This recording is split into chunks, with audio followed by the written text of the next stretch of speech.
Body styles in the auto industry are mixed together regularly. A lot of the time it can make for an even greater final product than if the designers were just to stay inside the box.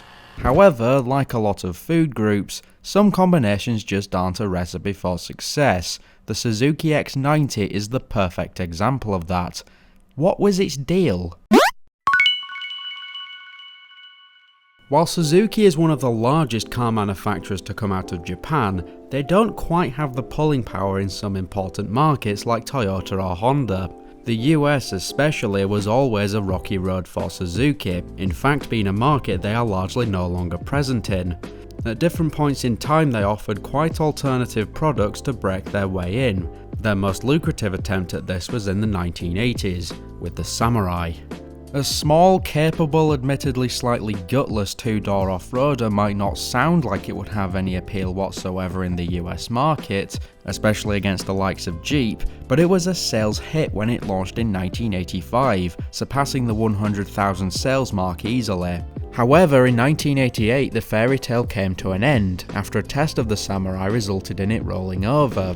Which, mind you, was an unjust, doctored and incredibly biased review by magazine Consumer Reports, and it was a huge stain on Suzuki's name, which ended up resulting in a libel lawsuit and an 8-year-long legal battle. As a result, along with unfavourable exchange rates putting the prices up, sales plummeted, and Suzuki was left back at ground zero. While the car remained on the US market until 1995, and the Jimny, what the Samurai was badged as elsewhere, remains on sale today, it never reached the same heights again. But Suzuki wanted to try and take a hit at this alternative off-roader market once again, and this time they weren't going to hold back on the weirdness. And so came the X90, debuting in Japan in 1995, the same year that the Samurai left the US market, and followed elsewhere in the following year. Positioned as an alternative to the Vitara, and also based on the Vitara, it was certainly a unique take on the off-roader. Even to people with absolutely zero interest in cars, the Suzuki X90 was radically different. This was a two-seater roadster with a removable roof, jacked up on off-road suspension, and fitted with a four-wheel drive system. These were two very different worlds colliding, like the offspring of a Honda Del Sol and a Jeep.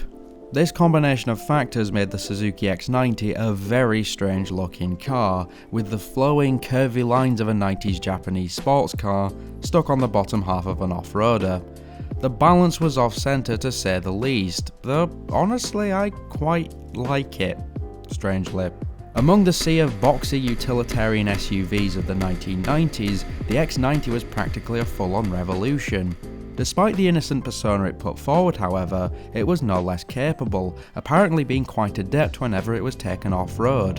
The Vitara's four-wheel drive system and a low curb weight made this thing like an excitable puppy jumping from puddle to puddle. A few modifications and the X90 could make for a perfectly capable and wholly unique looking off-roader. Red Bull clearly thought this too, and for a few years the X90 was used as a basis for a physical Red Bull advertisement, with a huge can mounted behind the cabin. Verstappen's car for 2025 perhaps? However, that may be where the positives end, being that the X90 was designed with the areas off the road in mind. On the road it wasn't quite as pretty. Steering was reported as being quite loose and even wobbly, and the stiff handling could rival that of a utilitarian pickup truck, made even worse by the short wheelbase. Here's a tip for any dogs watching tonight. If you must run into the road in front of an off-roader, better make it one of these. Hell, it got even less appealing with the cheaper two-wheel drive option. All of a sudden you sacrificed everything good about a two-seater sports car in favour of a jacked up four-wheel drive system, just to choose the two-wheel drive option instead.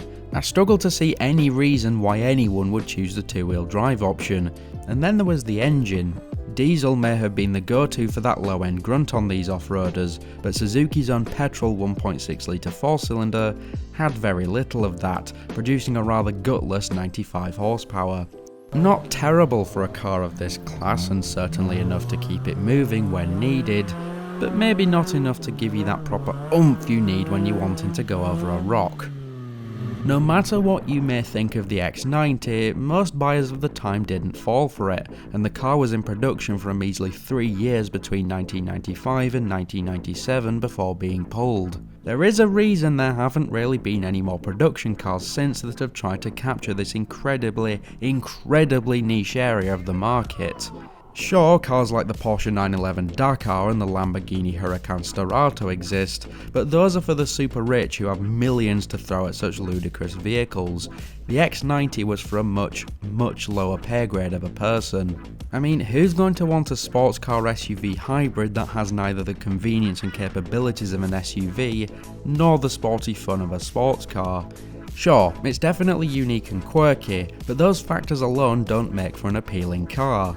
Even the car's ad campaign realised this with the tagline, "What are you staring at?"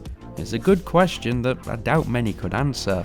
But those factors are sometimes enough to foster a fan community, which the X90 definitely has. Instead of going down the route of getting a typical big, boxy diesel spewing SUV to go off-roading with, how about an MX5 on stilts? And again, with just a few modifications, you can get a proper little off-roader, and one that, I dare say, looks quite cool. Plus, while the weak engine may seem like a drawback, it supposedly made the driving experience even better, with the X90 likely seeing the red line much more than any contemporaries on the road.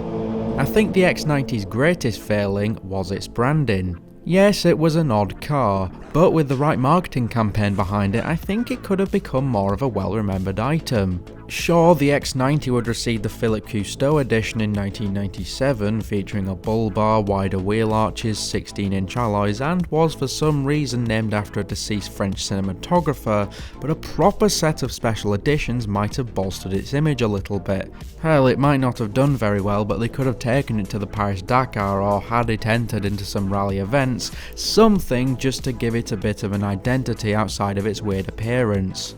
Perhaps the Suzuki X90 was just of the wrong time. Quirky cars are rarely big sellers, but they always do a good job of showcasing the more creative side of a brand, and it's fair to say that the X90 proved that Suzuki wasn't content with just sticking to the norm. There will always be a customer out there, and while the X90 certainly had a harder time than most trying to find this customer, its lost puppy persona among the sea of much larger SUVs definitely helped it find a home.